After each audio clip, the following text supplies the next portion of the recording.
Hey, what's going on, boys? How you guys doing today? Welcome back to another video. And in today's video, we're going to be comparing the Destiny 2 exotics to their Destiny Rising counterparts. Now in Destiny Rising, we do have a couple of familiar exotics from Destiny 2, but they're not just a one-to-one copy like they were in the alpha. They actually made a couple of improvements on the weapons and a couple of changes, and just some different takes on the exotic weapons, while still keeping it the same old exotic that we know and love. So today we're going to be comparing them, as well as their catalyst, because I think that the catalyst is really where Destiny Rising ended up shining and actually improving on the system we have in Destiny 2. So hopefully you guys enjoyed today's video, and if you do, remember to leave a like and subscribe to the channel in case you guys ain't already. And now let's get started by taking a look at some of these weapons, and I know exactly which weapon to start with. We're going to be starting this off with the Sweet Business, and the reason that we're actually starting with this weapon is because this was actually one of the very first weapons we saw ever for Destiny 2. And it was actually in Destiny 2 beta, so now it's actually been in the beta for 2 Destiny games. The Sweet Business here in Destiny Rising is very similar to a D2 version. The base exotic perks are pretty much the same. You got Payday giving you that larger magazine, giving you better accuracy when you hit fire, and also being able to reload the weapon in heavy ammo pickups. While Business Time, it increases the rate of fire as well as the range. But where it differs is in the catalyst. And not only because they added an extra thing to the catalyst, but also just because the catalyst system as a whole is a little bit different in Destiny Rising, like I mentioned before at the beginning of the video. Because in Destiny Rising, you don't just have one catalyst, you can actually continually upgrade that catalyst and just keep adding things to your weapon. You can actually upgrade your catalyst up to 3 times here in Destiny Rising, and every time you do, you gain some extra bonuses to continually make the weapon better, until you get back here to the exotic activity boost that gives you even more bonuses. Now, the ones here at the end are more minor ones that don't really give you like special abilities like the other ones, but they essentially just boost your stats. Your stability, your direct hit damage, your magazine capacity, just a couple of other stat boosts are still going to help the weapon out and just make it the best that it can be. But let's actually take a step back and let's take a look at the catalyst that we have on this weapon. The very first one is very similar to the catalyst that we have in Destiny 2. The weapon's rate of fire can reach 1050, which I actually think is higher than it can actually reach in Destiny 2. And the second part is exactly like the Destiny 2 one. When this weapon is fully spun up, the flinch from incoming damage is greatly reduced. At level 2 of the catalyst, or the catalyst bands, the weapon will gradually reload while stowed. So when you put the weapon away, the weapon is just constantly gonna reload itself. You can think of it like reconstruction, but without the overflowing part. But it's definitely a very nice upgrade. And the final upgrade, or the Catalyst Band 2, is the real nice one, because once the weapon reaches its maximum rate of fire for 2 seconds, it gains increased damage at the cost of 30 stability. I can definitely see this weapon getting pretty crazy when it's fully spun up, especially if you spun it up from a full magazine and you can just keep holding it with that 20% extra damage. It would make this thing amazing. And if you guys remember, from these smaller stat boosts that we get, some of them are magazine increases. Yeah, right here, we get a +6 to magazine capacity. I think we only have a couple. Oh, we have another +6 over here. And yeah, okay, so we only have 2 magazine increases over here. Everything else is like reload, handling, and stuff like that. But again, even if these stats boosts are a little bit smaller, they're definitely going to be stacking up, and they're just going to be making your weapon a lot better. So that's the Sweet Business in Destiny Rising. Very similar to a D2 one. But those catalyst bands, especially that last one giving you 20% extra damage, are definitely going to make this weapon even more powerful in Destiny Rising than in Destiny 2. Next, we're going to have the Polaris Lance, and with this one we have a very similar story to the Sweet Business. The base perks are exactly the same like in Destiny 2. We have Send Moment, and then we also have the Perfect Fit. Whenever we land 4 precision hits, it will load a delayed explosive shot on our next shot. So basically the exact same perk as in Destiny 2. And the same story is with the Catalyst. Whenever you hit some precision hits, it triggers an elemental blast. So pretty much the exact same Catalyst. But again, here come the Catalyst bands to basically make this weapon even better than it already is. The first one's going to increase the scorch damage from the Perfect Fit shot by 50%. So the burn just kind of does a little bit more damage and makes it more likely for things to actually die from the burn. And our second band is going to grant this weapon a 50% increase to all blast damage. So the damage that we're going to be doing for making those elemental explosions on precision kills, or just the blast damage that we're going to be doing with the Perfect Fit, they're just going to be doing some extra damage. So overall, this weapon is going to hit harder, and the explosions are actually going to be a lot more effective at doing some ad clear. Next, we're going to have everyone's favorite fusion rifle, the Jotun. Now, the exotic perk is pretty much the same, but they did give it sympathetic arsenal for some reason. I actually cannot explain this choice. But yeah, whenever you reload within 5 seconds after a final blow, it reloads the stowed weapon. Not sure how useful it's going to be, but decided to just throw it in and just give it to the Jotun. Now the catalyst is pretty much the same as in Destiny 2. Whenever you're surrounded by combatants, the charge time is shortened and damage is increased. But, you know, like always, these updated catalysts give it a bit of extra. Now the first one is going to make it so whenever you defeat a target, it spreads Scorch to those nearby combatants, and more elite combatants or opposing light bearers will cause that Scorch in a larger radius. This thing is basically incandescent. This is the incandescent perk without actually being co-incandescent. And the second upgrade to the catalyst is going to increase the damage dealt by the spreading Scorch with hits and also with final blows by 60%. Just making it so it's more likely that that burn that you get from the Scorch actually kills some of those enemies. Next, we're going to have the Rescuer. Funnily enough, another one of those Destiny 2 beta weapons, again now found here in Destiny Rising. And the base perks are pretty much the same as in Destiny 2. You have Arc Conductor, which is going to be the arc resistance whenever you take some arc damage, and it also puts you in the overcharged state where you can use Superconductor. You have Arc Conductor active, shots fired have a chance to become Chain Lightning and return ammo. So this right here at base is pretty much just the Destiny version of this weapon, but the catalyst is where things change up, because in Destiny 2 this is just basically like a stat increase, but they did change it here for Destiny Rising. Now casting an arc ability causes this weapon to enter the Arc Conductor state, and this is a change that I've been wanting for the longest for the Rescuer, just a consistent way of being able to activate Arc Conductor without you having to take any self damage or having to take any arc damage. So now you don't have to rely on those with the catalyst. As long as you're playing on a class that uses arc abilities, you can pretty much have Arc Conductor on demand whenever you want it. It is just such a nice upgrade for this weapon, and it makes it use better than Destiny 2 version immediately with this catalyst. But because this is Destiny Rising, we still have the other two versions of the catalyst, so the upgraded versions of the catalyst, that are going to make this even better. Whenever you trigger Arc Conductor, it increases the weapon's damage by 16%, and it's also going to grant the wielder some more arc resistance. And this, I think, is going to be able to stack with the original arc resistance you're already getting from Arc Conductor. So not only are you going to be getting some more damage, but even more resistance to arc, making this weapon like the ultimate anti-arc weapon that it was basically always supposed to be. And the second band to the catalyst will make it so your Chain Lightning does 50% increased damage while Arc Conductor is active. Overall, just making this weapon even stronger, and I wish we had this version of the Rescuer in Destiny 2. This is just like overall the better version of the weapon. There's no like denying that this version of the Rescuer is just stronger. Next here we have the Huckleberry, and this one's definitely a very interesting one.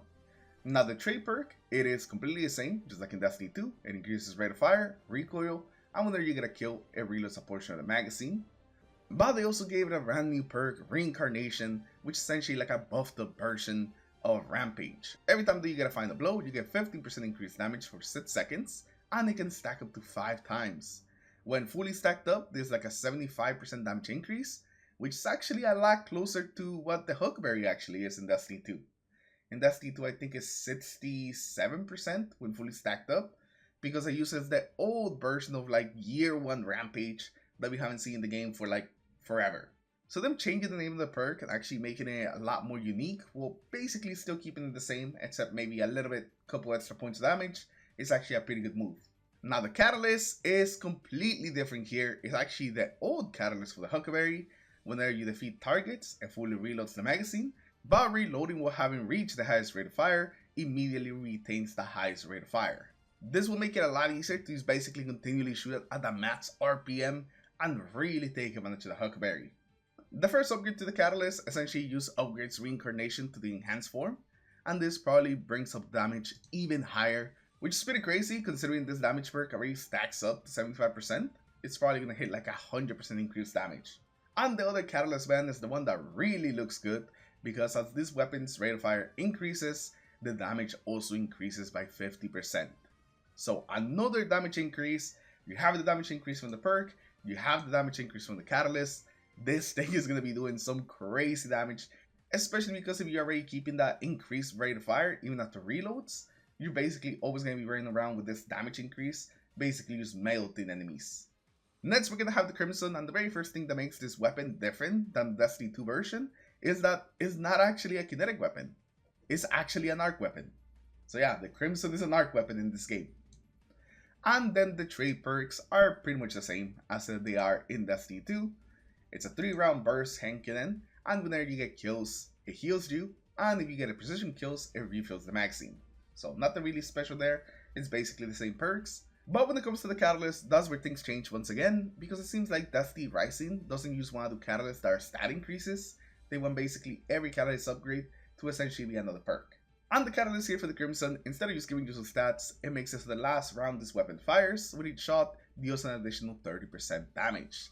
And this actually makes the Crimson a bit like the old Graviton Lance when the final shot used to do like most of the damage, except that this time you're doing good damage with all your shots. It just so happens that the last one does a little bit extra damage.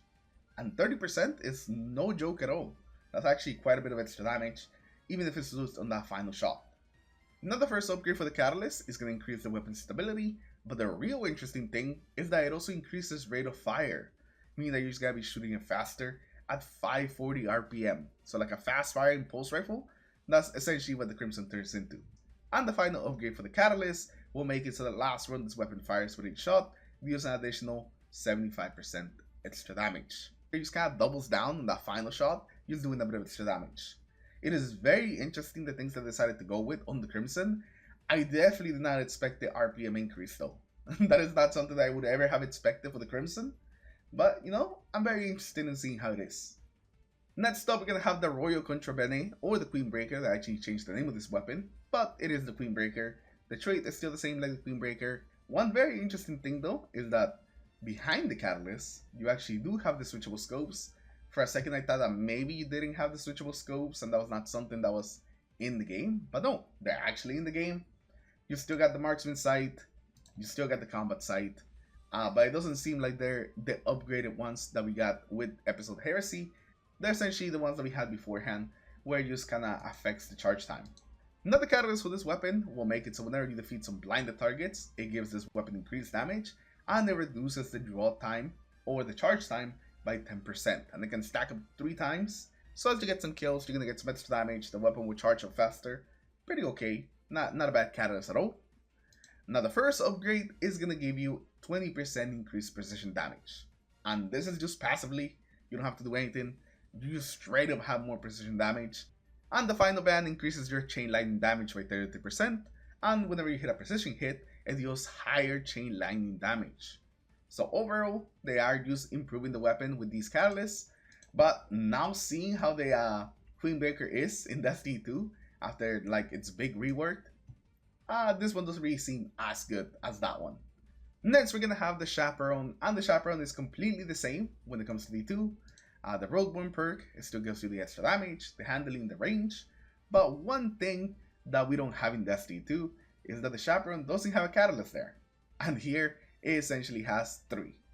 So the very first one is that Precision Final Blows automatically reload this weapon from reserves, which is really good. It essentially means that you never manually have to reload the weapon as long as you're getting some precision kills.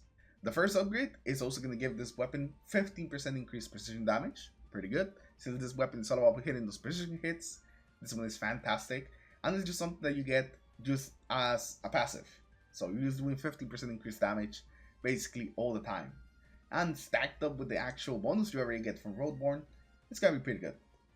And the final upgrade to this catalyst is actually the craziest one, because it makes it so precision hits can now trigger the Roadborne. So no longer do you actually have to get a kill, now just by hitting precision hits, you can actually activate Roadborne and actually get that increased damage. And this right here is actually kinda crazy, and will more likely make this weapon into a really good PvE one, because you can proc it on some bosses, some bigger enemies, get the extra precision from Roadborne, and basically just be more effective overall in PvE, which is something the Chaperone has never been able to do in D2. It's basically just a PP gun, but here it looks like they are trying to make it a little more useful for PvE. Next, we're gonna have the Borealis. Not really a popular weapon, but it's still the same just like it is in Destiny 2. You still get extra damage if you break someone's shield in their super, or a shield that matches the element of the weapon. Now for the Catalyst, the first one gives you a 25% damage increase to bosses and powerful combatants. Essentially it's like a Vorpal plus, as well as giving you some reload speed. So you still got like the reload speed that you do in the Catalyst in Destiny 2, while at the same time getting a bit of extra damage. Now the first upgrade to this exotic actually gives you 45% increased damage to shields of the same element. Now I feel like this one's really not that powerful, not really that exciting, because you already break shields pretty easily if you're already matching the element. So I don't really think that you're gonna feel the effect of this upgrade too much, because you already break the shield so fast with the same element.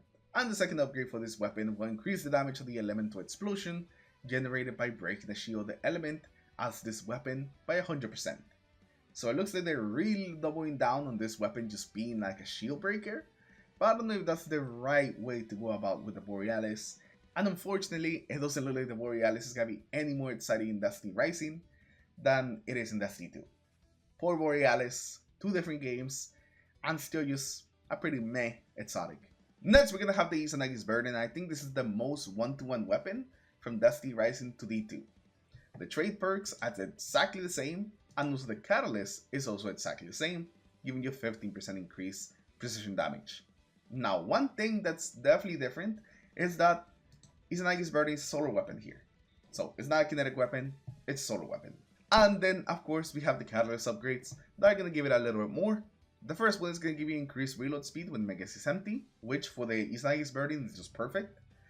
And then the second one will make it so the weapon deals 15% increased precision damage to bosses and powerful combatants. So essentially another precision damage increase, making it even more of a boss melter or just one-shotter. And while they're kind of boring upgrades, they definitely play very well into the weapon and into the identity of the weapon, which is loading up all your shots into one big shot and just doing tons and tons of damage. Next, we're gonna have the Truth. Now this weapon is still void here in Destiny Rising, and the original trade perks are essentially still the same.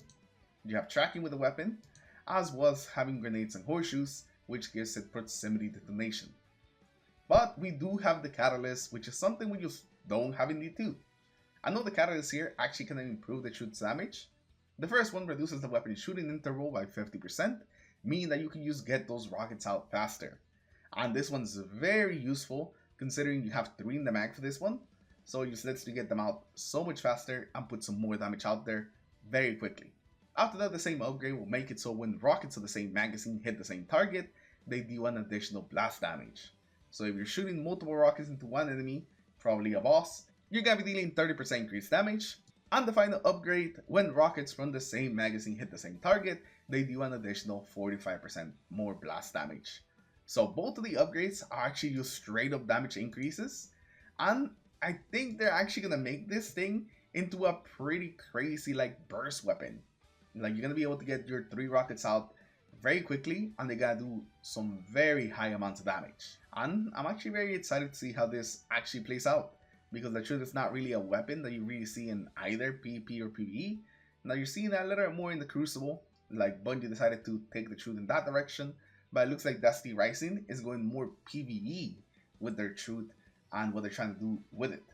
And the final weapon that we're taking a look at today is the Two-Tailed Fox, one of my favorites of Destiny 2, and I'm very excited to see it here in Destiny Rising. Now, the traits, just like some of the other weapons, are essentially the same. And the Catalyst kind of continues this because it's the same as in Destiny 2, giving you that 3rd rocket. But this Catalyst is just amazing, so I don't mind that at all. But now the upgrades are where things are interesting.